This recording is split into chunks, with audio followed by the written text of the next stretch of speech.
So next question అండి, what is the most serious kidney disease?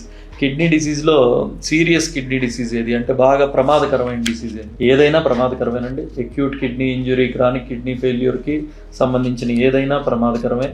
So కొన్ని slow poison లాగా అంటే BP sugar border లైన్లో కంట్రోల్లో ఉండి కంట్రోల్లో లేని స్లో పాయిజన్ లాగా 10-15 ఏళ్లలో కిడ్నీ ప్రాబ్లం కనుక క్రియేట్ చేయగలిగితే కొన్ని పెయిన్ కిల్లర్స్ ఇటువంటివి ఫాస్ట్గా తీసుకోవడం లేకపోతే ఎక్కువ తీసుకోవడం వల్ల వచ్చే కిడ్నీ ప్రాబ్లమ్స్ కూడా సీరియస్గానే ఉంటాయి. ఏ కిడ్నీ ప్రాబ్లం అయినా స్టేజ్ 5కి వెళ్తే అది సీరియస్ ప్రాబ్లంగానే పరిగణించాలండి.